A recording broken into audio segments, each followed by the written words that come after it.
کہ بعض اوقات نظر سامنے کوئی آئے تو اس وقت لگتی ہے اور بعض اوقات تصویروں وغیرہ پر بھی لگتی ہے. یعنی آج کل آپ دیکھیں کہ کتنا یہ رواج عام ہو گیا ہے، شادی ہوئی، شادی کی تصویریں فیس بک پہ ڈال رہے ہیں، پوری دنیا دیکھ رہی ہے، اور کون کس نظر سے دیکھ رہا ہے، کس حسد کے ساتھ دیکھ رہا ہے. پھر اسی طرح یہ کہ بچہ پیدا ہوا، پہلے دن کی بچے کی تصویریں ڈال دیتے ہیں، اور وہ ابھی معصوم سا بچہ ہوتا ہے، اس کے اوپر تو ابھی کوئی پروٹیکشن کی لیئر بھی نہیں ہوتی، تو اس کو اسی طرح اثر ہو جاتا ہے. بعض اوقات اس میں خوشی سے بھی لگ جاتی ہے نظر، بعض اوقات یعنی ضروری نہیں ہوتا کہ حسد کی وجہ سے ہی لگے، دشمنی کی وجہ سے ہی لگے، بعض اوقات خوشی یا تعجب کی وجہ سے بھی. یعنی انسان کسی چیز کو دیکھتا تو حیران ہو جاتا ہے، جیسے ہم کہتے ہیں واو کیا ڈریس ہے، کیسا گھر ہے، کیسا میک اپ ہے، کیسی جیولری ہے، کیسی ارینجمنٹ تھی، فلاں چیز. تو اس سے یہ کہ یہ نہیں ہوتا کہ کوئی بری نظر سے انسان دیکھ رہا ہوتا ہے، وہ خوشی کی نظر سے ہی دیکھ رہا ہوتا ہے. اسی لیے آپ نے دیکھا ہوگا کہ بعض اوقات ماں کی نظر اپنے بچے کو بھی لگ جاتی ہے، حالانکہ وہ حسد نہیں، پیار کی نظر ہوتی ہے. تو اس کے لیے بھی ضروری ہے کہ انسان جب اپنے گھر میں داخل ہو، اپنے بچوں کو دیکھے، اپنی نعمتوں کو دیکھے تو ماشاء اللہ پڑھے. اب آپ دیکھیں کہ ہمارے معاشرے میں کتنا عجیب ہے نا، ٹرک کے پیچھے تو لکھا ہوتا ہے حاسد کا منہ کالا، رکشے کے پیچھے لکھا ہوتا ہے، فراری کے پیچھے کوئی نہیں لکھتا. اب آپ دیکھیے کہ رکشے کو نظر لگے گی، کون لینا چاہے گا رکشا؟ لیکن فراری کو تو لگ سکتی ہے نا نظر. بعض لوگوں نے کالے پراندے لٹکائے ہوئے ہوتے ہیں، کسی نے جوتا لٹکایا ہوا ہوتا ہے، کسی نے ہنڈیا کالی الٹی کر کے رکھی بھی ہوتی ہے. اس طرح کے عجیب و غریب کام کرتے ہیں. تو یہ چیزیں پروٹیکٹ نہیں کرتی. بعض لوگ کالا تل لگا لیتے ہیں، کچھ بچے بےچارے بڑے سامنے ہوتے ہیں تو ان کو خیال آٹے کا لگانا چاہیے تھوڑا سا کنٹراسٹ تو نظر آئے. تو یہ تل لگانے سے بھی کوئی فائدہ نہیں ہے. اور اسی طرح کچھ لوگ یعنی کہ دلہن کو تیار کر کے کوئی ایسی چیز بیچ میں ڈال دیتے ہیں کہ وہ اس کی خوبصورتی ماری جائے، تو اس سے بھی فائدہ نہیں ہوتا. نظر کا لگنا جو ہے وہ برحق ہے. نبی صلی اللہ علیہ وسلم نے فرمایا العین حق، نظر لگنا برحق ہے. نظر بد بھی حسد کی وجہ سے پیدا ہوتی ہے، اور نظر بد جو ہے وہ ایک طرح سے اس کو تیر کہا گیا. یعنی جس طرح فزیکل تیر ہوتے ہیں، ایسے ہی جو حاسد جس کے دل میں بغض اور شر ہوتا ہے، اس کی نگاہوں سے کچھ ایسی ریز نکلتی ہیں جو جا کر اس شخص کے اوپر اٹیک کرتی ہیں جس سے وہ حسد کر رہا ہوتا ہے. اگر محسود جو ہے یعنی جس سے حسد کیا جاتا ہے اس کی پروٹیکشن ہو چکی ہو، جیسے نماز کے ذریعے، دعاؤں کے ذریعے، اذکار کے ذریعے، اور خاص طور پر معوذتین جو ہیں قل اعوذ برب الفلق، قل اعوذ برب الناس، اس کے ذریعے، تو پھر وہ تیر جو ہے وہ وہی جل بھن جاتے ہیں، وہ اثر نہیں کرتے. لیکن اگر وہ شخص نعمتیں پا کر اللہ کا شکر گزار نہیں، اپنی عبادت کا دھیان نہیں رکھتا، تو وہ تیر جو ہے اس کو جا لگتے ہیں، اور پھر ایسی بیماریوں کا سبب بن جاتے ہیں جن کا ریزن پتہ نہیں چلتا، اور انسان مسلسل تکلیف میں مبتلا رہتا ہے. پھر اسی طرح نبی صلی اللہ علیہ وسلم نے فرمایا کہ ہر نعمت والے سے حسد کیا جاتا ہے. تو جب تم اپنے کو منصوبے بناؤ تو رازداری سے کام لو. یہ نہیں کہ پوری دنیا میں اس کی شہرت کر دو کہ میں یہ کرنے والا ہوں، میں یہ کر دوں گا، میں وہ کر دوں گا. جب انسان کچھ کر لے پھر اس کے بعد تو سب کے سامنے آ ہی جائے گا، اور اس وقت تک وہ کام ہو بھی چکا ہوگا. پھر اسی طرح حدیث سے یہ بھی پتہ چلتا ہے کہ انسانوں کی موت کا سبب بھی نظر بن سکتی ہے. رسول اللہ صلی اللہ علیہ وسلم نے فرمایا اللہ کی قضاء اور قدر کے بعد نظر بد ہی میری امت کے اکثر لوگوں کی موت کا سبب بنتی ہے. یعنی بہت سے لوگوں کو بظاہر کوئی بیماری نہیں ہوتی، اچانک کوئی ہارٹ اٹیک ہو جاتا ہے، اچانک کوئی برین ہیمریج ہو جاتا ہے، اچانک ہی کوئی مصیبت آ جاتی ہے، تو اس کے پیچھے بھی نظر بد ہو سکتی ہے. اسی طرح جانوروں کی موت کا سبب بھی بن سکتی ہے. نبی صلی اللہ علیہ وسلم نے فرمایا نظر بد آدمی کو قبر میں اور اونٹ کو ہانڈی میں پہنچا دیتی ہے. یعنی بعض جانوروں کو جب نظر لگتی ہے تو تڑپ اٹھتے اور کھڑے کھڑے گر کے ختم ہونے لگتے ہیں، تو ان تک بھی یہ اثرات پہنچتے ہیں. تو نظر بد کا ایک سبب جو ہے وہ حسد ہے. اور پھر اسی طرح یہ ہے کہ دونوں کے واقع ہونے کی جگہ جو ہے، یعنی حسد دل میں ہوتا ہے اور پھر دل سے نگاہ تک اور زبان تک آتا ہے. اور بعض اوقات نگاہ سے انسان دوسرے کو نقصان دیتا ہے اور بعض اوقات زبان سے دیتا ہے. یعنی حاسد جو ہوتا ہے وہ بیٹھ کے دوسرے کی چغلی غیبت کہیں نہ کہیں کچھ نہ کچھ کرتا ہی چلا جاتا ہے. پھر اسی طرح آپ دیکھیں کہ انسانوں کی نظر بھی لگتی ہے اور جنات کی نظر بھی لگتی ہے. یہ بھی ہمارے دین نے ہمیں بتایا ہے. اور حدیث سے پتہ چلتا ہے نبی صلی اللہ علیہ وسلم انسانوں اور جنوں کی نظر سے پناہ مانگنے کے لیے مختلف دعائیں پڑھا کرتے تھے. پھر جب یہ معوذتین نازل ہوئی تو آپ صلی اللہ علیہ وسلم نے باقی چیزیں پڑھنی چھوڑ دی اور صرف معوذتین پڑھتے تھے. یعنی قل اعوذ برب الفلق اور قل اعوذ برب الناس، اور اس سے علاج کیا کرتے تھے. اور پھر یہ ہے کہ جن جو نظر لگاتے ہیں وہ انسانوں کی نظر سے بھی سخت ہوتی ہے.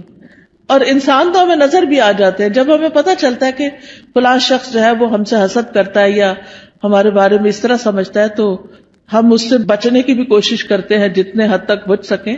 لیکن جن تو ہمیں نظر بھی نہیں آتے، ان سے کیسے بچ سکتے ہیں؟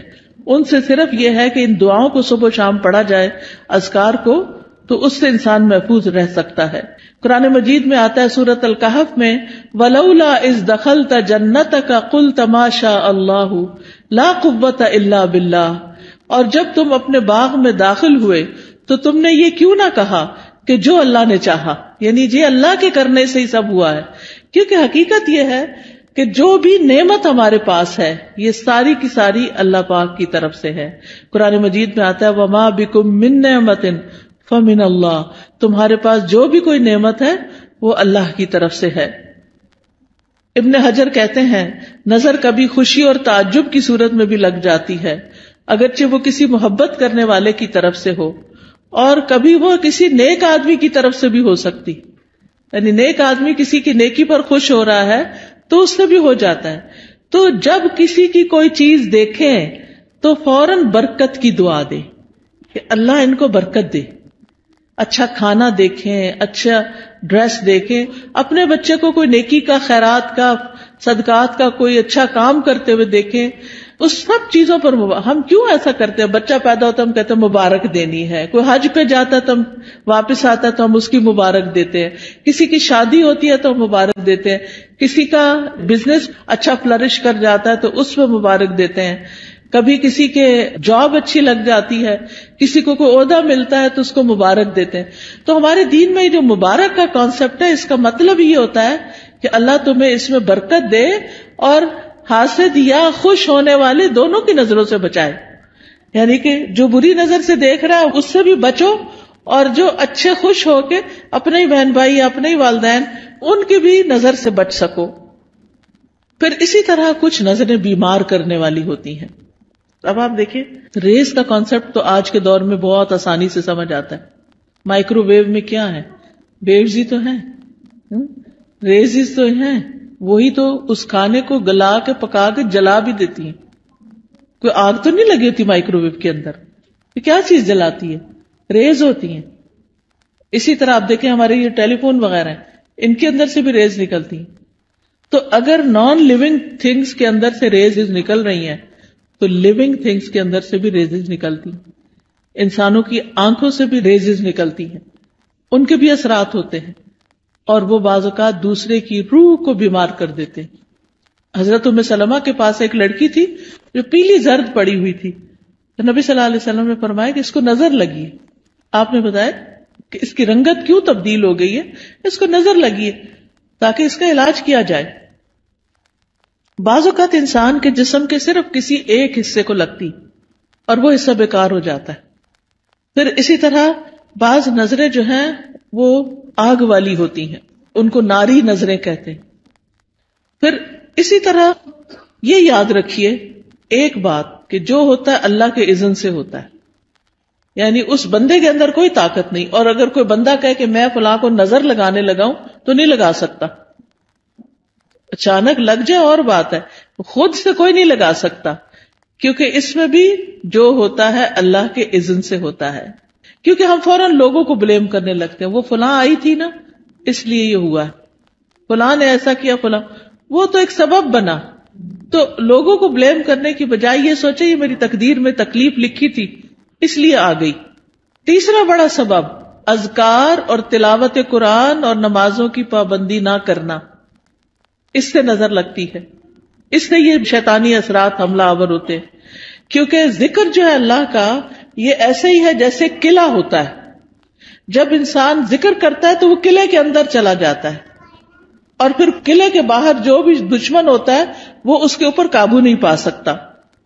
پھر اسی طرح امتحان اور آزمائش ہے انسان کی، کہ دنیا میں انسان آیا ہے، دنیا پھولوں کی سیج نہیں ہے، یہ دنیا امتحان کے لیے ہے، آزمائش کے لیے ہے. تو ہر انسان کسی نہ کسی طرح ایک امتحان میں مبتلا ہے، ایک آزمائش میں مبتلا ہے. تو اس کے لیے کیا کرنا چاہیے کہ انسان اللہ کی طرف رجوع کرے.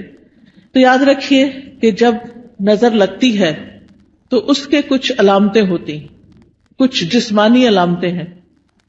چہرے پہ دھبے پڑ جانا، جیسے چھائیاں سے نہیں پڑ جاتی، یہ بھی بعض اوقات نظر کی وجہ سے ہوتی. پھر بچوں کا بلا وجہ روتے جانا. حضرت عائشہ کہتی ہے کہ ایک مرتبہ نبی صلی اللہ علیہ وسلم تشریف لائے تو ایک بچے کے رونے کی آواز سنی. آپ نے فرمایا تمہارا یہ بچہ کیوں رو رہا ہے؟ کیا تم نے اس کو نظر بد کا دم نہیں کیا؟ کئی دفعہ ہوتا ہے نا، بچے نے کھایا پیا سویا آرام کیا سب کچھ کیا ہوتا ہے لیکن وہ چین ہی نہیں پکڑ رہا ہوتا. ماں بہلا بہلا کے آخر بازو کا دیکھا ہوگا ماں کو ایک دو لگاتی ہے اور بیڈ پہ ڈال دیتی ہے، چلو رو لو پھر جتنا رونا ہے. حالانکہ وہ بیچارہ کسی تکلیف میں مبتلا ہوتا ہے، اس وقت اس پہ سورۃ فاتحہ پڑھ کے دم کرنا چاہیے کیونکہ وہ ڈسٹرب ہوتا ہے. بعض بچے ہائپر ایکٹیو ہوتے ہیں، بے وجہ خواہ مخواہ میں ماں کو ٹیچرز کو سب کو تنگ کرتے رہتے ہیں. تو ایسے بچوں کا بھی علاج کرنا چاہیے، صرف دوا سے نہیں بلکہ دم وغیرہ سے بھی. اسی طرح بعض بچے کمزور ہو جاتے ہیں، یعنی بہت سوکھے اور بالکل ان کی ہیلتھ اچھی نہیں ہوتی. تو آپ نے حضرت اسماء بنت امیس سے کہا کہ میں اپنے بھائی کے بچوں کو دیکھتا ہوں، جعفر جو کزن تھے آپ کے، کہ ان کے جسم بڑے دبلے پتلے ہیں، کیا ان کو فقر و فاقہ ہے، کھانے کو نہیں ملتا؟ تو حضرت اسماء کہتی ہے نہیں، ان کو نظر بہت جلدی لگ جاتی ہے. آپ نے فرمایا انہیں دم کرو. انہوں نے آپ کے سامنے چند کلمات پیش کیے تو آپ نے فرمایا انہیں دم کرو، یعنی ان کے اوپر دعائیں پڑھ کے پھونکو. اور دم کرنے کا بہترین طریقہ سورۃ فاتحہ پڑھے، آیت الکرسی پڑھے، معوذتین پڑھے اور پھونک مار دیں. کسی راکی کے پاس جانے کی بھی ضرورت نہیں. ہر ماں کو طریقہ آنا چاہیے کہ کس طرح کرنا ہے. نبی صلی اللہ علیہ وسلم ہر روز رات کو سوتے وقت اپنے ہاتھوں پر قل هو اللہ، قل اعوذ برب الفلق، قل اعوذ برب الناس 3 دفعہ پڑھ کے اپنے چہرے، اپنے سر، اپنے سارے جسم پر جہاں جہاں ہاتھ پہنچتا تھا آپ پڑھ کے خود اپنے آپ کو دم کر لیتے. پوری زندگی کا آپ کا معمول تھا. ہم سب کو بھی اپنے اوپر روز رات کو سوتے وقت خود دم کرنا چاہیے. پھر اسی طرح بعض اوقات نظر لگنے کی وجہ سے انسان اچانک گر بھی جاتا ہے. یعنی آپ نے دیکھا ہوگا کہ بعض اوقات اچانک لوگ سلپ ہو جاتے ہیں، اٹک جاتے ہیں، گر جاتے ہیں، اونچائی سے گر جاتے ہیں. رسول اللہ صلی اللہ علیہ وسلم نے فرمایا بے شک نظر بد آدمی کو اللہ کے حکم سے دیوانہ کر دیتی ہے، حتیٰ کہ بعض اوقات وہ اونچی جگہ چڑھتا ہے اور وہاں سے گر پڑتا ہے. یہ اب اللہ کے رسول صلی اللہ علیہ وسلم نے ہمیں بتایا جن کی باتیں جھوٹی نہیں ہوتی. اور ایک اور جگہ پر مسند احمد کی روایت میں فرمایا نظر لگ جانا برحق ہے اور یہ اوپر چڑھنے والے کو پھسلا دیتی ہے. اوپر چڑھنے سے مراد ایک تو بلندی پہ ویسے چڑھنا ہو سکتا ہے اور ایک دنیا کے اعتبار سے اوپر اوپر اوپر یعنی ترقی ہوتے چلے جانا. تو آپ صلی اللہ علیہ وسلم نے اس کا حل کیا بتایا کہ برکت کی دعا دو. یعنی جس کو ترقی مل رہی ہے اور کوئی بڑا نام مل رہا ہے تو اس کے لیے بارک اللہ فیکا، بارک اللہ لکا، بارک اللہ علیکا، اللہ برکتیں دے. پھر اسی طرح کچھ اور علامتیں بھی ہوتی ہیں. بعض اوقات سر درد شروع ہو جاتا ہے، بعض اوقات جسم کے کسی ایک حصے میں شدید درد اٹھ جاتا ہے. قرآن سنتے وقت جمائیاں بہت آتی ہیں، یعنی پڑھا ہی نہیں جاتا. آپ نے دیکھا ہوگا کہ بعض اوقات آپ قرآن پڑھ رہے ہوتے ہیں اور آپ سوئے چلے جاتے ہیں اور سوئے چلے جاتے ہیں اور آپ پھر اٹھتے ہیں، اٹھاتے اپنا، پھر سو جاتے، پھر اٹھاتے، پھر یہ بھی نظر کی وجہ سے ہوتا ہے. پھر اسی طرح وزن اچانک کم ہونے لگتا ہے. بعض اوقات ذہنی پراگندگی بڑھتی، کوئی بات سمجھ نہیں آتی، بچہ پڑھائی پہ فوکس نہیں کر پاتا، کبھی کھانے کی خواہش ختم ہو جاتی ہے، کھانے کو دل نہیں چاہتا، بھوک نہیں لگتی، کبھی ذہن میں چیز حفظ نہیں ہوتی، حافظہ خراب ہو جاتا ہے، کبھی پسینہ بہت زیادہ آنے لگتا ہے اور اس کی اسمیل بھی بہت عجیب ہو جاتی ہے، پھر اسی طرح نیند کم آتی ہے، زیادہ تر لیٹ کے بھی ایسے لگتا ہے جیسے جاگ رہے ہو، اور رونے کا دل بہت چاہتا ہے، پھر کبھی کبھی انسان لوگوں میں نہیں بیٹھنا چاہتا، مجلسوں کو اوائڈ کرنے لگتا ہے کہ میں نہیں ملتا کسی سے، نہ کسی شادی میں جانا، نہ کسی سے ملنا، کوئی آئے تو گھبراہٹ شروع ہو جانا، مہمانوں کا نام سنتے ہی پریشانی لاحق ہو جانا، تو یہ بھی چیز اس میں آتی ہے، حالانکہ اس سے پہلے کبھی ایسا نہیں ہوا تھا۔ پھر اسی طرح مال میں برکت نہ ہونا، پھر لوگوں کے بارے میں شک میں پڑ جانا، یہ مجھے گھورتے ہیں، ان کے آنے سے فلاں چیز ہو گئی ہے، یعنی لوگوں کے اوپر شک کرنا شروع کر دینا، یہ بھی ایک نفسیاتی وسوسہ اور خلل پیدا ہو جاتا ہے۔ اب سوال یہ پیدا ہوتا ہے کہ کیا نظر سے بچنا ممکن ہے؟ جی ہاں، نظر سے بچنا ممکن ہے۔ اس کے لیے سب سے پہلے اللہ پہ بھروسہ کرے، اللہ پہ بھروسہ کرے، اور اس میں آپ یہ سمجھیں کہ کوئی مجھے نقصان نہیں دے سکتا جب تک اللہ نہ چاہے، پورے کانفیڈنٹ ہو جائیں، شک اور وہم کا شکار نہ ہو، شک پڑنے بھی لگے تو کہیں حسبی اللہ و نعم الوکیل، دل بڑا رکھے۔ دوسری بات یہ کہ اللہ کی پناہ لیں، یا اللہ تو مجھے پروٹیکٹ کر، مجھے اپنی حفاظت میں لے لے، مجھے اس شر سے بچا لے۔ رسول اللہ صلی اللہ علیہ وسلم نے فرمایا، اللہ تعالیٰ فرماتا ہے میرا محبوب بندہ اگر مجھ سے مانگتا ہے تو میں اسے دیتا ہوں، اور اگر وہ کسی شیطان یا دشمن سے پناہ مانگتا ہے تو میں اس کو محفوظ رکھتا ہوں۔ تو اللہ تعالیٰ اپنی حفاظت دیتا ہے، تو اس لیے حفاظت کی دعائیں پڑھتے رہیں۔ تیسری چیز، نعمتوں کو چھپا کے رکھیں، اور خاص طور پر نئی نئی چیزوں کو فیس بک پہ مت پوسٹ کریں صرف لائکس لینے کے لیے۔ اب آپ دیکھیں کتنی لائکس ہوگی، پھر تھوڑی تھوڑی دیر بعد اسٹیٹس چیک کرنا، اب کیا ہو رہا ہے، اب کتنے کمنٹ آئے ہیں، کیا ہو رہا ہے۔ ان چیزوں سے حاصل کچھ نہیں، کوئی فائدہ نہیں۔ دیکھیں اپنی زندگی جئیں، لوگوں کے لیے نہ جئیں، دکھاوے والی زندگی نہ جئیں، اس لیے کہ دیکھنے والے سارے خوش کوئی نہیں ہوتے، زیادہ تو اس میں سے جلتے ہیں، اور کوئی اگر خوش ہوتا بھی ہے تو وہ ہمیں تو نہیں پتا چلتا نا کہ کیا ہوا، ہمیں وہ کیا فائدہ دیتا ہے، تو اس لیے دکھاوا کرنے سے بچنا چاہیے۔ پھر اسی طرح اگر کسی شخص کے بارے میں آپ کو یہ پتا ہو کہ اس کی نظر لگتی ہے، یعنی تجربے مشاہدے سے بار بار تو انسان پھر حاسد سے بچ کے رہے، اور کوئی بھی اچھی چیز دیکھ کر برکت کی دعا دے، اپنے آپ کو ہی دے۔ اور پھر جب لوگوں کے بیچ میں جانے لگے تو معوذتین آیت الکرسی پڑھ کے نکلے۔ مال میں سے کچھ اچھا لگے تو ماشاء اللہ لا قوت الا باللہ۔ پھر اگر مال کے علاوہ کچھ اور اچھا لگے تو بارک اللہ فیک۔ دنیا کی کوئی چیز اچھی لگ رہی ہے اور دل میں آ رہا ہے کہ اس کو کیوں مل گئی، تو سوچیں یہ تھوڑے دن کے لیے، تو انسان کے اپنے دل سے وہ جلن ختم ہو جائے گی۔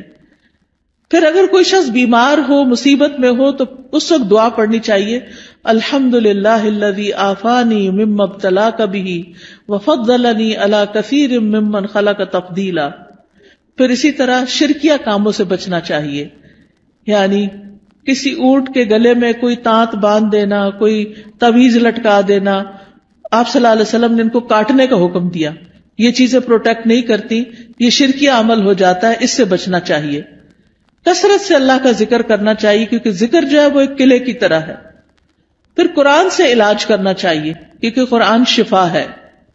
قل ھو للذین آمنوا ھدی وشفاء، کہہ دیجئے وہ ایمان والوں کے لیے ہدایت اور شفا ہے۔ وَنُنَزِّلُ مِنَ الْقُرْآنِ مَا هُوَ شِفَاء، اور ہم قرآن میں وہ چیز اتارتے ہیں جو شفا ہے۔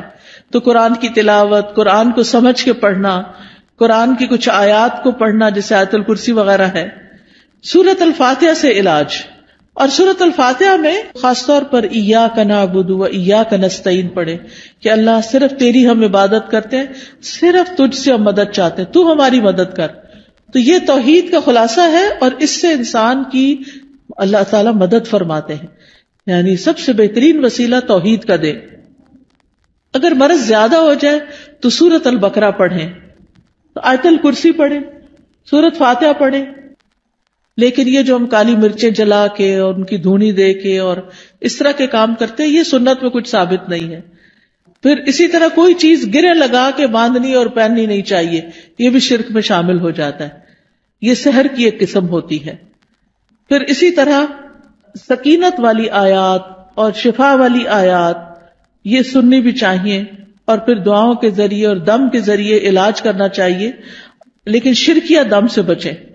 حضرت جبریل علیہ السلام جس دعا کے ساتھ نبی صلی اللہ علیہ وسلم کو دم کرتے تھے وہ دعا پڑھے، اور وہ کیا ہے؟ بسم اللہ ارقیک من کل شیء یؤذیک من شر کل نفس او عین حاسد اللہ یشفیک بسم اللہ ارقیک. یہ انشاءاللہ کتابیں آپ کو دیکھیں گے تو ان میں یہ دعائیں لکھی ہوئی ہیں، وہ آپ کو اگر زبانی یاد نہیں تو دیکھ کے بھی پڑھ سکتے ہیں. پھر اسی طرح ہر ناگہانی آفت سے بچنے کی دعا ہے، اللہم انی اعوذ بک من زوال نعمتک وتحول عافیتک وفجاءۃ نقمتک وجمیع سخطک. اے اللہ میں تیری پناہ چاہتا ہوں اس بات سے کہ تیری کوئی نعمت چھن جائے، یا تیری دی ہوئی عافیت پلٹ جائے، یا کوئی ناگہانی عذاب آ جائے، اور تیرے تمام غصے اور ناراضگیوں سے میں تیری پناہ چاہتا ہوں. پھر بری تقدیر سے، دشمن کے خوش ہونے سے یا اللہ تو بچانا کہ ہمارے دشمن ہم پہ خوش نہ ہوں. پھر اسی طرح نظر لگنے کا ایک اور علاج غسل کرنا بھی ہے بیری کے پتوں سے. پھر اسی طرح یہ کہ جس کی نظر لگی ہو اس کا وضو کا پانی لے کے اس کو بھی جسم پر ڈالیں تو اس سے بھی نظر دور ہوتی ہے. پھر اسی طرح یہ ہے کہ اگر وہ پانی نہ دے وضو کا تو اس کا جھوٹا پانی جو ہے وہ بھی پی کر انسان کو فائدہ ہوتا ہے. پھر اسی طرح یہ ہے کہ قدرتی چیزوں سے بھی علاج کرنا چاہیے. زمزم کا پانی دم کر کے رکھ لیں اور اس کو پئیں. زمزم کے پانی سے نہا بھی سکتے، کوئی بیدبی نہیں ہے. کئی لوگ اس کو ایسے ہی سمجھتے کہ بیدبی، ایسا کچھ بھی نہیں ہے. زیتون کا تیل پینا جو ہے یہ بھی بڑا فائدہ مند ہے. جو کولڈ پریس ہوتا ہے نا زیتون کا آئل، ایک تو ہوتا ہے نا یہ جو لبوں وغیرہ میں ملتا ہے، نہیں، کولڈ پریس دبئی وغیرہ سے اچھا مل جاتا ہے، یہاں بھی شاید ہوں گی دکانیں جن پہ. ایک ہوتا ہے ایکسٹرا ورجن، نہیں، کولڈ پریس، جسے کچی گھانی کا نہیں کہتے ہمارے ہاں. جیسے یہ توریا اور یہ جو سرسوں، اس کا جو کچی گھانی کا تیل ہوتا ہے وہ خالص ہوتا ہے، اور جو مشینی قسم کا ہوتا ہے وہ اور ہوتا ہے. تو اسی طرح کچی گھانی کا زیتون کا تیل جو ہوتا ہے وہ زیادہ مؤثر ہوتا ہے.